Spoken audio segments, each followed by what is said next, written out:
है, करना ही चाहिए। और उसी में भगवान को देख लेते हैं कि मेरे भगवान सास ससुर के रूप में, तो हमारी सेवा बन गई। कर्तव्य को ही हम सेवा बना लेते हैं। हमारा परम कर्तव्य है भगवान को रिझाना। परम कर्तव्य लक्ष्य रखा तो सास ससुर देवर ननंद जो जो परिवार के हैं पति सहित सबको भगवान का स्वरूप मानकर हम सेवा कर रहे हैं, यही हमारा परम कर्तव्य है। नहीं तो अन्य कर्तव्यों के लिए भगवान ने कहा उसमें पाप नहीं लगता। भगवान ने कहा सर्वधर्मान परित्यज्य।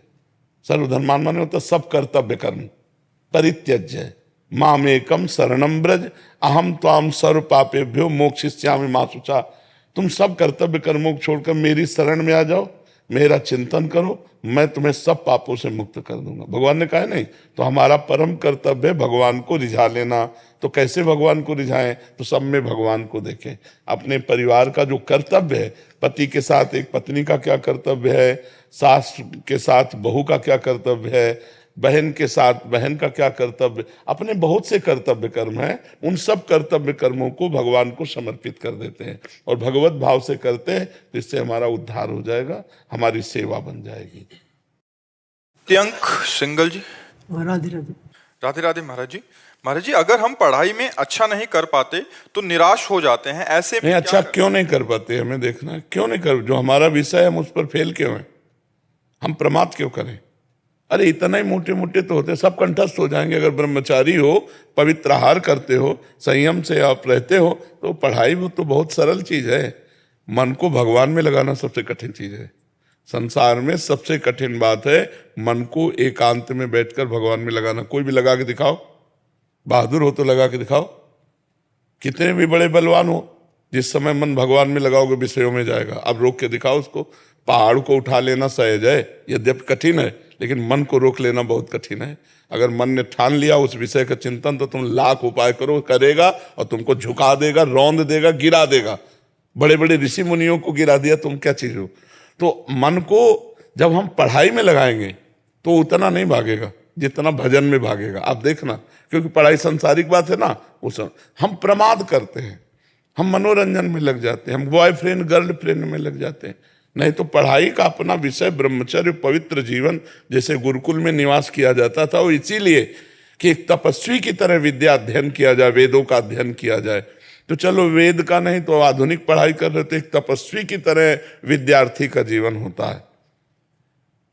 अगर आप संयम से नहीं रहेंगे तब तो मन पढ़ाई में लगेगा ही नहीं। और बहुत गंदी बातें नए नए बच्चों में आ रही हैं, नशा करना, व्यभिचार करना, छल कपट करना, द्वेष करना, हिंसा करना, चोरी करना, माता पिता का अपमान करना, ये सब बहुत सी गंदी बातें आ रही जो बिल्कुल नहीं आनी चाहिए। विद्यार्थी जीवन एक तपस्वी जीवन होता है, एक पवित्र जीवन होता है, एक संयमी जीवन होता है।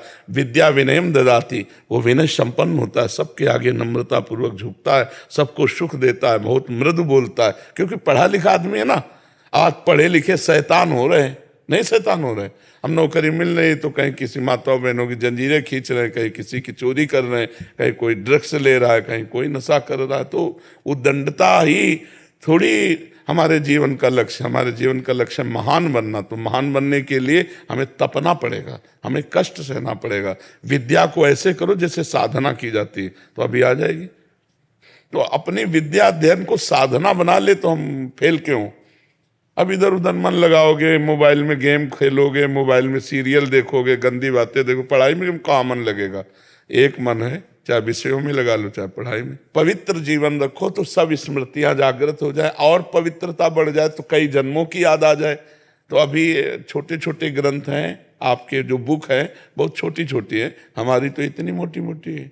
हमारी पढ़ाई कमजोर थोड़ी। महाभारत 6 खंडों में इतना है, बड़े बड़े ग्रंथ हैं, उनको पढ़ना होता है। केवल पढ़ने नहीं होता, समझना होता है। केवल समझने नहीं होता, अनुभव करना होता है, चल के अनुभव करना होता है। तो पढ़ाई में अच्छे बनने के लिए शरीर स्वस्थ, विचार पवित्र, तो इसलिए दंड बैठक मारते हो? कभी कभी रोज नियम पूर्वक लगाना चाहिए। दवा कोई वर्जिश से बेहतर नहीं, नुस्खा है कम खर्च, बाला नसेन, शक्ति बढ़े, फुर्ती लहे, चोट न अधिक पिराए, अन्न पचे, चंगा रहे, कसरत सदा सहाय। दंड बैठक मारे तो थोड़ा व्यायाम करो, दौड़ करो 1-2 किलोमीटर, और फिर प्राणों का संयमन करके और फिर पढ़ाई में बैठो तो तुम्हारा दिमाग काम करे। अब विद्यार्थी 10-10 बजे तक सोते हैं। भुवन भास्कर विद्या प्रदान करने वाले, ज्ञान प्रदान करने वाले सूर्यदेव उदय हुए, न प्रणाम, न नमस्कार, न अर्घ, न संध्या, न बंदन, पड़े सो रहे। तो आयु, श्री, कीर्ति, बुद्धि, इन सब का नाश होता है। देखो कलयुग का कैसा प्रभाव चल रहा है। हमें लगता है 100 में 90 लोग ऐसे होंगे जो सूर्योदय में नहीं उठते, सूर्योदय के बाद ही उठते हैं। 100 में 90 लोग। 10 लोग वो खींचातानी से ऐसे होंगे जो उठ करके 5 बजे 4 बजे उठ गए ऐसे, तो 100 में 5 ही होंगे। नहीं तो प्रायः 10-11 बजे तक सोते हैं। नहीं, कई बजे जगते हो? 8 बजे। तो सूर्योदय तो कब हो गए? बहुत, ये दिनचर्या ठीक नहीं है। मतलब सूर्योदय के पहले जग जाना चाहिए, इससे बुद्धि का प्रकाश होता है। अब देखो अभ्यास किया हम लोगों ने, तो 1 बजे रात्रि के शौचालय में प्रवेश हो जाते हैं स्नान के लिए, 1 बजे प्रवेश कर जाते हैं। और सब पूरी दिनचर्या देखो 7 बजे, लोगों का भी सुबह नहीं हुआ। मान लो 7 बजे, तुम्हारा तो अभी 1 घंटा सोने का बकाया है। महाराज जी 1-1, 2-2 बजे, 4-4 बजे, 7-7 बजे वाले उठने वाले भी हैं। प्रश्न आता रहता है, उनके माता पिता बताते रहते हैं कि बच्चा कि 4 बजे उठ रहा है शाम को, जीवन बर्बाद कर रहा है, पूरा दिन बर्बाद कर रहा है। समय से सो जाओ, समय से उठो तो विद्या जागृत हो। नहीं तो बहुत ये आसुरी प्रवृत्ति के लक्षण अब हमारी समाज में आ रहे हैं। रात को जगते हैं महाराज जी, रात को जगते हैं, पूरी रात मोबाइल हो, इधर उधर गंदी बातें, और दिन में सोए तो फिर ठीक बात नहीं। समय रखो, सही ढंग से अपने समय को काटो, अच्छे आचरणों में काटो, अच्छे ग्रंथों के पढ़ने में काटो, परोपकार करने में काटो, तो बात है। अब इधर उधर घूम रहे हैं 12-1, 2 बजे 3 बजे तक, और फिर शयन किए तो 10 घंटा सोए, वो जीवन ठीक नहीं। आशीष जी हाथरस से। राधे राधे महाराज जी। राधे राधे महाराज जी। महाराज जी मैं आपका सत्संग और राधा नाम का जब पिछले 1 साल से कर रहा हूँ, उससे मेरे अंदर बहुत ही अच्छे परिवर्तन आए हैं। महाराज जी मुझे हमेशा अहंकार की वजह से कुछ गलतियां हो जाती हैं और हृदय में जलन भी होती है। आपके उसकी चिंता न करो। अहंकार बहुत पुराना रोग है। अनेक जन्मों से हम इसी अहंकार के वशीभूत होकर जन्मते मरते आए हैं। आज आपने रोग पकड़ तो लिया, कल तक तो पकड़ा नहीं गया था, तो हमारी दुर्गति करवा रहा था। आज पकड़ लिया है और साथ में दवा चल रही राधा नाम की, धीरे धीरे खत्म हो। अब जब अहंकार आपको आएगा तो आपकी जलन पैदा होगी कि यार मैं क्यों अहंकार कर रहा हूं। सुधार शुरू। पहले तो अहंकार करने में अच्छा लगता था, अब अहंकार करने में बुरा लगता है। बुरा लगता है तो नष्ट हो जाएगा। नाम जप करते रहो, पवित्र आचरण रखो, तो धीरे धीरे भगवान की कृपा से, ये भगवान की कृपा से दूर। अहंकार नष्ट हो गया तो महात्मा हो गया, पैंट शर्ट में भी महात्मा हो गया। अहंकार जो रहित है वो भगवान का प्रियजन है, वो संत है, वो महापुरुष है जो अहंकार रहित है। जिसका जितना देहाभिमान गलित हुआ है वो उतना ही बड़ा महात्मा कहा जाता है, और जिसका सर्वतोभावन गलित हो गया, अहंकार रहित, वो जीवन मुक्त महापुरुष होता है। जी। सुमित जी हरियाणा से। श्री हरिवंश। महाराज जी आपके चरणों में कोटि कोटि प्रणाम। महाराज जी एक उपासक कह रहे थे कि भजन करते समय कभी कभी उनका मन बहुत आनंद महसूस करता है, परंतु उस स्थिति में भजन धीरे धीरे रुक जाता है। महाराज जी उपासक उस स्थिति में क्या करे? भजन पकड़े कि भजन छोड़ दे? वो आनंद ही क्या इसमें भजन छोड़ना पड़े। यहां तक कि सामने भगवान खड़े हों और ये हो कि भजन छोड़ दो, तो हम भजन छोड़ दें, भगवान को पकड़ ले तो बेवकूफी होगी। समझ रहे हो? ये महापुरुषों के अनुभव की बात बता रहे, क्योंकि भगवान पकड़ में आने वाले नहीं है, भजन से ही वो आए हैं। जैसे पतंग और डोरी, पतंगो यथा त्वम अनुभ्राम्यमाणा, डोरी को हम नजदीक खींचते हैं, पतंग नजदीक आती जाती है। डोरी हमारे हाथ से छूट जाए, पतंग चली जाएगी। नाम है डोरी, भगवान है पतंग, कभी भी नहीं। आनंद में तो और उलझ करके भजन होता है। आनंद की उमगन में तो परमात्मानंद जब बढ़ता है ना, तो अशुभ प्रवाह होने लगता है, रोमांच होने लगता है। भगवान की सुंदर मनोभावमयी मूर्ति सामने होती है और उपासक उनसे बात करता हुआ, रोता हुआ उनका सुमिरन करता है। ऐसा कौन सा आनंद आया भैया जिससे नाम छूट गया, भजन छूट गया? हमें तो जीवन में ऐसा अनुभव नहीं हुआ। जो चीज प्रिय लगती है उसे और पाने की इच्छा होती है या त्यागने की इच्छा होती है? रबड़ी अच्छी लगेगी तो रबड़ी का स्वाद लेने में रबड़ी को हम फेंक देंगे क्या? क्योंकि रबड़ी से ही तो स्वाद आ रहा है। तो भगवदानंद की जो अनुभूति हो रही है वो हमें भजन से हो रही है। हम भजन छोड़ दें और भगवदानंद तो कितनी देर टिकेगा वो भगवदानंद। ऐसा भगवदानंद कैसा जो भजन से रुचि कर दे। समझ पा रहे हो क्या आनंद ऐसा आया तुम्हें? और कोई साधक नहीं, आप ही साधक हो। क्या आनंद आया? महाराज जी कुछ समय के लिए जैसे मन ऐसा लगता है अरे तुम कुछ समय की बात करते, घंटों देखा वो शुद्ध नहीं रहता, लेकिन क्या नाम छूट जाएगा क्या? जैसे दिल धड़कन रुक गई तो मर जाएंगे, ऐसे नाम छूट जाए तो हमारा जीवन का अभ्यास किस काम का? नाम विस्मरण तद विस्मरणेन परम व्याकुलते। देवर्षि नारद जी कह रहे तस्मात् शास्त्रम प्रमाणम ते कार्याकार्यो व्यवस्थित हो। केवल अपनी अनुभूति काम नहीं करती, उसमें शास्त्र प्रमाण होना चाहिए। तो देवर्षि नारद जी कहते हैं तदर्पिता अखिलाचारिता तद विस्मरणेन परम व्याकुलते। समस्त आचरण भगवान को अर्पित हो और उनकी जरा सी भूल में हम व्याकुल हो जाए। भागवत के एकादश स्कंद में लिखा हुआ है कि वही भगवान का महान भक्त है जो त्रिभुवन की राज्य लक्ष्मी देने पर आधे पल के लिए भी भगवान का विस्मरण न करे, आधे पल के लिए भी। तद विस्मरणेन परम व्याकुलते थी। कैसी बात करते हो? भगवान को ऐसा कोई आनंद है जो भगवान के स्मरण को बाधित कर दे? नहीं, ऐसे हमें आनंद की जरूरत नहीं। अभी तो आप भजन की बात कर रहे हो। एक नवीन उपासक गोपी भाव का सिद्ध पुरुष गोपी बनकर के श्री लीला राज्य में प्रवेश किया तो युगल सरकार राधा कृष्ण रास करके पुष्प शैया पर शयन कर रहे हैं और उसकी बड़ी गुरु रूपा गोपी ने उसको पंखा दिया कि रास से श्रमित होकर प्रिया प्रीतम कुसुम शैया पे विश्राम कर रहे हैं, तू पंखा कर। तो श्रम बिंदु छोटे छोटे भाल पर युगल सरकार लेते हैं, वो पंखा कर रहे हैं। पंखा करने में इतना सुख हुआ कि मुझे पंखा करने का सौभाग्य प्रिया प्रीतम को, और प्रिया प्रीतम को जब वायु लगी तो एक आनंद की उनसे अनुभूति उसको हो रही। इतने में जड़ता संचारी भाव आ गया, उस आनंद को भोगने लगी और पंखा रुक गया। तो उसकी गुरु रूपा गोपी आई और झटक कर बाहर कर दी कि तू सेवा की अधिकारिणी नहीं, तू सेवा सुख में डूब गई और सेवा रुक गई। ऐसे नहीं, प्रवीणता, भजन की प्रवीणता। आनंद में तू इतने डूब गई कि सेवा रुक गई, इसलिए तू आनंद भोक्ता बन गई, अभी आनंद देने वाली नहीं बनी। और प्रेम में देना होता है, लेना नहीं होता। प्रेम एक गूढ़ विषय होता है और ये भजन मार्ग प्रेम मार्ग है।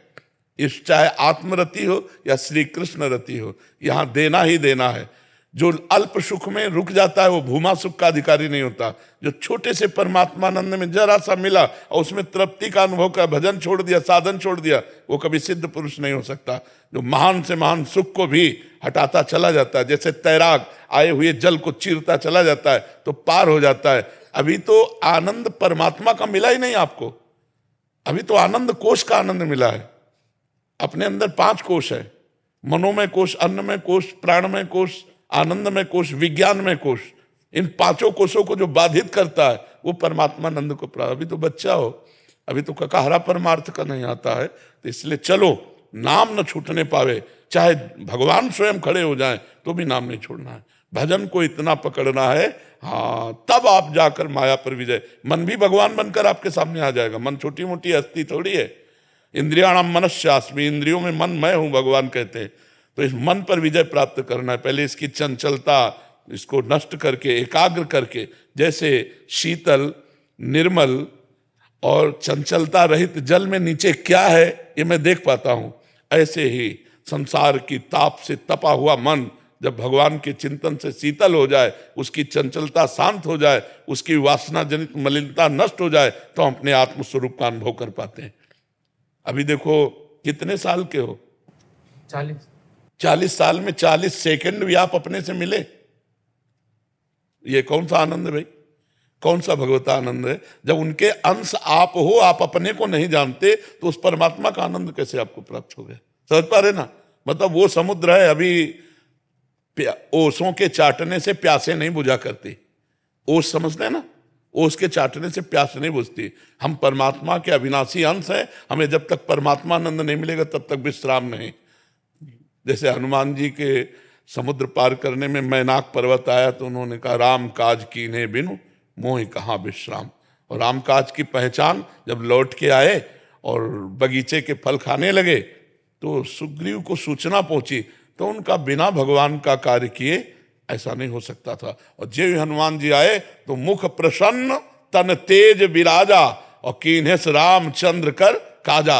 हर समय अखंड प्रसन्नता व अद्भुत तेज, इसका मतलब सिद्ध पुरुष हो गया है, भगवान को प्राप्त हो गया है। मुख प्रसन्न तन तेज विराजा कीन्हेस रामचंद्र कर काजा। तो जब तक भगवान का दिया हुआ पूरा साधन सिद्ध ना हो जाए तब तक साधक को सुख नहीं भोगना चाहिए। नहीं, बड़ी बड़ी घाटियां हैं, अभी क्या है, अभी तो सुख ही नहीं आया, अभी तो उठे ही नहीं मानुष धर्म से। दैवी शक्तियां सुख देने लगती हैं, अप्सराएं, नाना प्रकार का वैभव ऐश्वर्य, लेकिन भूले ना हम कहाँ के पथिक हैं। हमें एकमात्र भगवान चाहिए। ये सब चकाचौंध माया की नहीं, वो चाहे जितना फेंक दे, हमें रौनते हुए आगे बढ़ना है। अगर रुक गए, मनोरंजन करने लगे तो हो गया, फिर आप फेल हो गए। कंचन, कामिनी, कीर्ति, ये तीन बहुत बड़ी घाटियां हैं। इनको जो पार कर ले वही परमात्मानंद का अनुभव करता है। जी महाराज जी 5-6 दिनों से ना नाम जप ही नहीं हो रहा है, नाम में मन ही नहीं। तो देखो भाई, अब होता तो सिद्धों का है, साधकों को तो करना पड़ता है। यदि आप कोई गंदी बात कर दोगे समझो तो बंद हो जाएगा, या किसी संत की निंदा कर दोगे तो बंद हो जाएगा, या कोई जो खाना नहीं चाहिए ऐसा पदार्थ खा लोगे तो बंद हो जाएगा। नहीं महाराज जी, मतलब जैसे मतलब इतना दिनों से जैसे आपने कहा था नाम जप करो, तो नाम जप चल रहा था सब बराबर। आपने कहा था नॉन वेज पहले कहा था छोड़ने के लिए साल भर पहले, मतलब सब छोड़ दिया। मतलब साल भर से आपका सत्संग भी सुन रहा हूँ, हर 2-3 महीने में आपके पास आ भी रहा हूँ, मतलब सब चल रहा है। अभी क्या हुआ कि अभी मेरा मतलब 2 महीना बाद एग्जाम है, तो डेट आ गया, तो मतलब कि 2 साल से नहीं हुआ, तो इस बार मतलब और मतलब हिम्मत ही नहीं हो रहा है कि इस बार भी नहीं होगा। मतलब अब नहीं, क्यों आप हार क्यों रहे हैं? क्यों नहीं होगा, क्यों नहीं होगा? महाराज जी एक हिम्मत नहीं आ रहा कि 2 बार। नहीं, ये गलत बात है। हम भगवान के अविनाशी बच्चा है, हम जो चाहेंगे वो प्राप्त कर लेंगे। निराश पहले से हार क्यों गए? हार जाने पे भी हमें नहीं हारना है। सुख दुख के समय कृत्वा लाभा लाभो जया जय। उठ ए धनंजय, खड़ा हो, अपनी प्रत्यंचा पर चढ़ा। तो जो हमारे सामने कर्तव्य कर्म उसको रौंद के फेंक दें। कितना बड़ा चैप्टर है आपका जिसको हमें उत्तर देना है। मान लो परीक्षा आ रही, कितना बड़ा चैप्टर है, चाहे वाचिक हो, चाहे मानसिक हो, चाहे लैखिक हो, हम हर तैयारी रखें। अब इधर उधर उद्दंडता करोगे, बॉयफ्रेंड गर्लफ्रेंड में घूमोगे तो उत्तर कौन देगा? अगर मानसिकता हमारी भोगों में चली गई, मानसिकता हमारी व्यसन में चली गई, मानसिकता हमारी सांसारिक सुख में चली गई, तो विद्यार्थी जीवन भी एक तपस्वी का जीवन है। आप कैसे ऐसे निर्णय कर लिए कि मैं फेल हो जाऊंगा? कैसे निरुत्साहित हो? मतलब अभी भी ऐसा कभी कभी लगता है हो भी जाएगा कभी। अरे लगने से कोई मतलब, हो भी जाएगा नहीं, हो ही जाएगा। ऐसे दृढ़ बनो, अपने चैप्टर को आप अध्ययन के द्वारा पुष्ट करो। ऐसे कैसे यार तुम बोल दिए, जवान आदमी होकर एक निराशा का शब्द बोल दिए। अरे हार जाने पर, फेल हो जाने पर भी हम निराश नहीं होंगे, हम अगली बार तैयारी करेंगे। ये आजकल हमारे बच्चे इसीलिए सुस्त करने लगे। अरे मानो हमारे अध्ययन में, अभ्यास में कमी हो गई तो हम उत्तर नहीं दे पाए। 1 वर्ष हमको और मिला, अगर हम फेल हो गए तो हम ऐसा उत्तर देंगे कि फर्स्ट आएंगे। पर देखो आजकल नए बच्चे, हम आपको हाथ जोड़ के कहते हैं, बहुत गलत आचरणों में जा रहे हैं। जो ब्रह्मचर्य में रहना चाहिए वो बॉयफ्रेंड गर्लफ्रेंड में जाते हैं। जिसमें हमारी बुद्धि शुद्ध रहे तो ड्रग्स ले रहे हैं, हुक्का पी रहे हैं, नशा कर रहे हैं, गंदे आचरणों की तरफ बढ़ रहे हैं। तो फिर ऐसे विद्या एक पवित्र वस्तु है। किसी भी बात का अगर हम एकाग्रता पूर्वक मनन करें तो हमारे दिमाग में बस जाती है। वो तुम्हारा चैप्टर बसा क्यों नहीं? क्योंकि तुमने एकाग्रता पूर्वक किया नहीं। बस गया, मतलब अभी तो अच्छे नंबर भी आ रहे हैं, लेकिन डर लग रहा है। नहीं, डरो मत। आज हम तुमसे कहते हैं डरो मत। डरना वहां है कि हमसे कोई गलत काम ना हो जाए, बस कोई गलत काम ना हो जाए, वहां डरना है। इसमें डरना नहीं, इसमें तो दौड़ के चलो, अपने कर्तव्य कर्म पर डरना नहीं। डरोगे तो देखो 2 चीजें आदमी को परास्त कर देती है, एक भय और एक निगेटिव विचार। इन दोनों को नहीं फटकने देना चाहिए अपने हृदय में। किसी का भय नहीं होना चाहिए। हम अविनाशी हैं, हम तो कभी मरेंगे नहीं, शरीर मरने वाला है, वो एक बार मरेगा, फिर हम क्यों भयभीत हो? बात समझ लो। ये डर हमको, और निगेटिव, पता नहीं यार मैं फेल ना हो जाऊं, पता नहीं, ऐसा निगेटिव विचार, भय, ये नहीं आने चाहिए। ज्यादा निगेटिव विचार जिनके ओवर थिंकिंग बढ़ने लगती है ना, वो डिप्रेशन में पहुंच जाते हैं। कुछ नहीं होता, बस यही है। अब यही तुम गाढ़ चिंतन करने लगो, यार फेल हो जाऊंगा, और डरने लगो, सही कहता हूं फेल हो जाओगे और डिप्रेशन में पहुंच जाओगे। और अभी तुम उत्साह करो, अरे कैसे फेल हो सकते हैं, तो फेल होने के चांस आते आते आप पास हो जाओगे। आप बिल्कुल अच्छे बनो बच्चा, नाम जप करो, हाँ नाम जप करो, उत्साह संपन्न रहो। ऐसे नहीं सोचते फेल हो जाओ तो भी आपको निरुत्साहित नहीं होना। हमारा जीवन के लिए इतना ही थोड़ी है। अगर हम लेबरी भी करेंगे तो 500 रुपया कमा लेंगे, मरने से थोड़ी कुछ बात होती है। जो बच्चे फेल हो जाने पर ऐसे निर्णय करने लगते हैं, और माता पिता को भी चाहिए कि फेल हो जाने पर बच्चों को टॉर्चर न करें वाणी के द्वारा कि हमने इतना पैसा लगाया तुम फेल हो गए, ऐसा नहीं कहना चाहिए। हाँ, बच्चों को चाहिए कि अपने माता पिता की मेहनत के अनुसार अपने कर्तव्य का पालन करें, जिससे उनको निराशा ना मिले। पर यदि बच्चे फेल हो जाते हैं तो उनके जीने की आशा को पुष्ट करो, ना कि ऐसे वचन बोल दो कि वो सोचे कि अब मम्मी पापा के सामने जाऊं तो मैं फेल हो चुका हूं, मेरे दोस्त पास हो चुके हैं, उधर उधर टॉर्चर पड़ रहा दिमाग में, इधर मम्मी पापा, फिर उनको यही निर्णय आता है कि अच्छा है लूं। तो ऐसे कभी किसी भी बच्चे के दिमाग में ऐसी बात नहीं आनी चाहिए। उत्साह संपन्न रहो, ठीक है।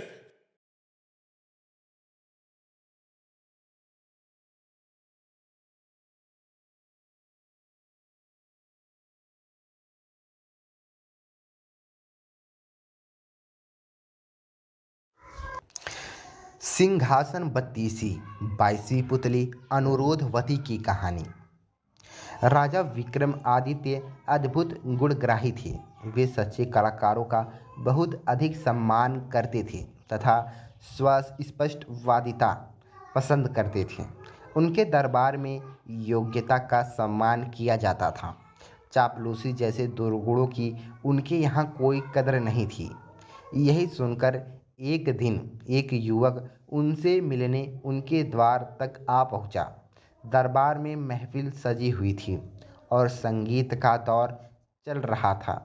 वह युवक द्वार पर राजा की अनुमति का इंतजार करने लगा। वह युवक बहुत ही गुणी तथा बहुत सारे शास्त्रों का ज्ञाता था। कई राज्यों में नौकरी कर चुका था। स्पष्ट वक्ता होने के कारण उसके आश्रयदाताओं को वह धृष्ट नजर आया, अतः हर जगह से उसे नौकरी से निकाल दिया गया।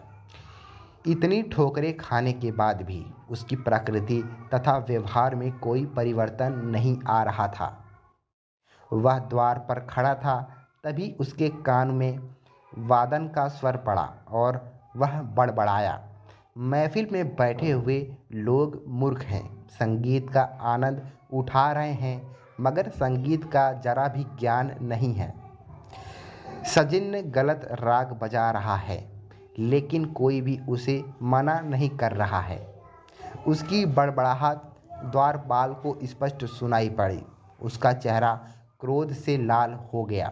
उसने उसको संभलकर टिप्पणी करने को कहा। उसने जब उस युवक को कहा कि महाराज विक्रमादित्य खुद महफिल में बैठे हैं और वे बहुत बड़े कला परखी हैं, तो युवक ने उपहास किया। उसने द्वारपाल को कहा कि वे कला प्रेमी हो सकती हैं मगर कला परखी नहीं, क्योंकि सजिंदे का दोषपूर्ण वादन उसकी समझ में नहीं आ रहा है। उस युवक ने यह बात भी बता दी कि वह सजिंदे की तरह बैठा हुआ है। अब द्वारपाल से नहीं रहा गया। उसने उस युवक से कहा कि उसे राजदंड मिलेगा अगर उसकी बात सच साबित नहीं हुई। उस युवक ने उसे सच्चाई का पता लगाने के लिए कहा तथा बड़े ही आत्मविश्वास से कहा कि वह हर दंड भुगतने को तैयार भी है अगर यह बात सच नहीं साबित हुई। द्वारपाल अंदर गया तथा राजा के कानों तक यह बात पहुंचाई। विक्रम ने तुरंत आदेश किया कि वह युवक महफिल में पेश किया जाए। विक्रम के सामने भी उस युवक ने एक दिशा में इशारा करके कहा कि वहाँ एक वादन की अंगुली दोषपूर्ण है। उस ओर बैठे सारे वादकों की अंगुलियों का निरीक्षण किया जाने लगा। सचमुच एक वादक के अंगूठे का ऊपर भाग कटा हुआ था और उसने उस अंगूठे पर पतली खाल चढ़ा रखी थी। राजा उस युवक के संगीत ज्ञान के कायल हो गए। तब उन्होंने उस युवक से उसका परिचय प्राप्त किया और अपने दरबार में उचित सम्मान देकर रख लिया। वह युवक सचमुच ही बड़ा ज्ञानी और कला मर्मज्ञ था। उसने समय समय पर अपनी योग्यता का परिचय देकर राजा का दिल जीत लिया। एक दिन दरबार में एक अत्यंत रूपवती नर्तकी आई। उसके नृत्य का आयोजन हुआ और कुछ ही क्षणों में महफिल सज गई। वह युवक भी दरबारियों के बीच बैठा हुआ था, नृत्य और संगीत का आनंद उठाने लगा। वह नर्तकी बहुत ही सधा हुआ नृत्य प्रस्तुत कर रही थी और दर्शक मुग्ध होकर रसास्वाद कर रहे थे। तभी न जाने कहाँ से एक भंवरा आकर उसके वक्ष पर बैठ गया। नर्तकी नृत्य नहीं रोक सकती थी और न ही अपने हाथों से भंवरे को हटा सकती थी, क्योंकि भंगिमाएं गड़बड़ हो सकती थी। उसने बड़ी चतुराई से सांस अंदर की ओर खींची तथा पूरे वेग से भंवरे पर छोड़ दी। अनायास निकले सांस के झोंके से भंवरा डरकर उड़ गया। क्षण भर की इस घटना को कोई भी न ताड़ सका, मगर उस युवक की आंखों ने सब कुछ देख लिया। वह वाह करते उठा और अपने गले की मोतियों की माला उस नर्तकी के गले में डाल दी। सारे दरबारी स्तब्ध रह गए। अनुशासनहीनता की पराकाष्ठा हो गई। राजा की उपस्थिति में दरबार में किसी और के द्वारा कोई पुरस्कार दिया जाना राजा का सबसे बड़ा अपमान माना जाता था। विक्रम को भी यह पसंद नहीं आया और उन्होंने उस युवक को इस धृष्टता के लिए कोई ठोस कारण देने को कहा। तब युवक ने राजा को भंवरे वाली सारी घटना बता दी। उसने कहा कि बिना नृत्य की एक भी भंगिमा को नष्ट किए लय ताल के साथ सामंजस्य रखते हुए इस नर्तकी ने जिस सफाई से भंवरे को उड़ाया वह पुरस्कार योग्य चेष्टा थी।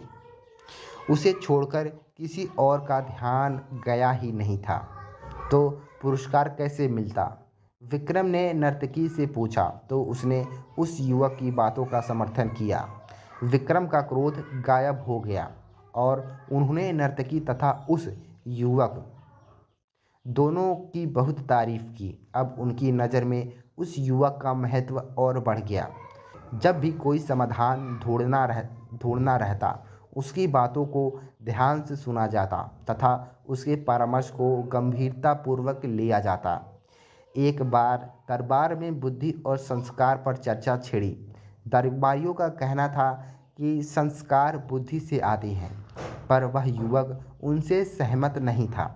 उसका कहना था कि सारे संस्कार वंशानुगत होते हैं। जब कोई मतैक्य नहीं हुआ तो विक्रम ने एक हल सोचा। उन्होंने नगर से दूर हटकर जंगल में एक महल बनवाया तथा महल में गूंगी और बहरी नौकरानियां नियुक्त की। एक एक करके 4 नौजवान शिशुओं को उस महल में उन नौकरानियों की देख रेख में छोड़ दिया गया। उनमें से एक उनका, एक महामंत्री का, एक कोतवाल का, एक ब्राह्मण का पुत्र। 12 वर्ष पश्चात जब वे चारों दरबार में पेश किए गए तो विक्रम ने बारी बारी से उनसे पूछा, कुशल तो हैं? चारों ने अलग अलग जवाब दिए। राजा के पुत्र सब कुशल हैं कहा, जबकि महामंत्री के पुत्र ने संसार को नश्वर बताते हुए कहा, आने वाले को जाना है, कुशलता कैसी? कोतवाल के पुत्र ने कहा कि चोर चोरी करते हैं और बदनामी निरपराध की होती है। ऐसी हालत में कुशलता की सोचना बेमानी है। सबसे अंत में ब्राह्मण पुत्र का जवाब था कि आयु जब दिन ब दिन घटती जाती है तो कुशलता कैसी? चारों के जवाबों को सुनकर उस युवक की बातों की सच्चाई सामने आ गई। राजा का पुत्र निश्चित भाव से सब कुछ कुशल मानता था और महामंत्री के पुत्र ने तर्कपूर्वक उत्तर दिया।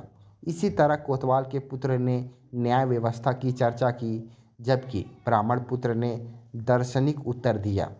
सब वंशानुगत संस्कारों के कारण हुआ। सबका पालन पोषण एक वातावरण में हुआ, लेकिन सबके विचारों में अपने संस्कारों के अनुसार भिन्नता आ गई। सभी दरबारियों ने मान लिया कि उस युवक का मानना बिल्कुल सही था।